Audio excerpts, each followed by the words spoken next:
வழிகாட்டி தாங்க அறிவை தரும் போது அப்பாரிங்க. புரியாததை புரிய வைத்து புத்தகம் தாண்டி புதுமை தந்து உலகை காட்டும் போது புத்தகம் மாறுங்க. புரியாததை புரிய வைத்து புத்தகம் தாண்டி புதுமை தந்து உலகை காட்டும் போது புத்தகம் மாறுங்க.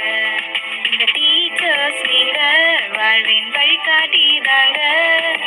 அன்பை காட்டும் போது அம்மா அறிங்க. எங்க டீச்சர்ஸ் நீங்க